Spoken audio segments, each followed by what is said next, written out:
Justin Wolfers joins us at the table. You know, the most interesting thing about those two clips is that one of them happened at Breitbart, the other one happened with Steve Bannon. They are preaching to the choir and trying to convince folks in the church that things are going great. And I think that is the biggest red flag, that things are not going so great. Yeah, so tell one story in front of your mates and a completely different story to the rest of America. The completely different story, the president hasn't stopped, prices are going down, he says. Every single one of us who's watched us knows the opposite. We go to stores, I'm a nerd, I'm an economist, I can tell you, we collect data. Everything the president has been saying about this is a lie, but behind closed doors it seems like his colleagues are telling a different story. And they're rolling back the tariffs. It's as simple as that. I mean, I think if they're rolling back some of the tariffs, that's a sign that they understand the tariffs are not helpful. Look, what I will say is that under the Biden administration, we saw two really bad things happen. Purchasing power for Americans on average fell by $2,900. That means that wages didn't grow, or that inflation grew faster than inflation for that year. But what we're seeing what we also saw under Biden was that mortgage rates went up by 425 basis points. Americans were paying an average of over $1,200 more per month for their mortgage under Joe Biden. What we're seeing now under President Trump is not perfect. It's not great. It's not the end, but it's starting to recede.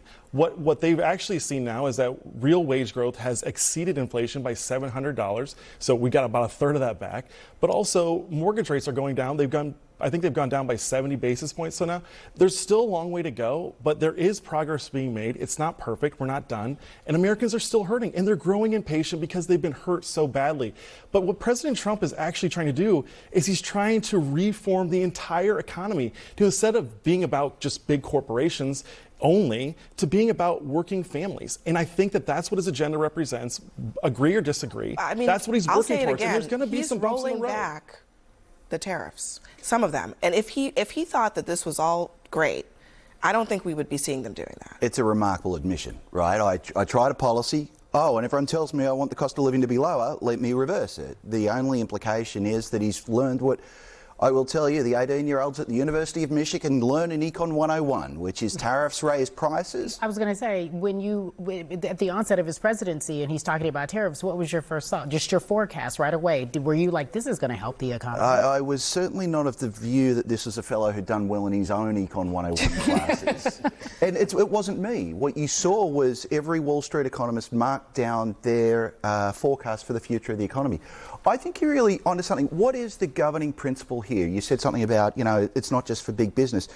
I think that's exactly upside down and exactly wrong. Yeah. The president loves to call big business. Yeah. He brings them in. Tim Apple brings in a big gold bauble. Yeah. The guys bring in a Rolex and he chats to them.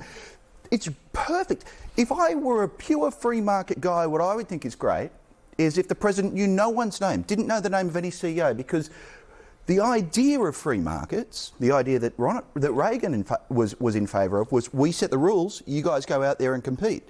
Instead, what the president's doing is he's putting a thumb on the scale here, a thumb on the scale there, and if you walk in on the wrong day, you might walk out with 10% less of your company as well. And he seems very concerned about making sure that they show up at the White House for his very fancy dinners, and they're happy to do it because they know that if they show up, they'll get more favors from the administration, which again is kind of counter to the sort of, we are going to be working for you.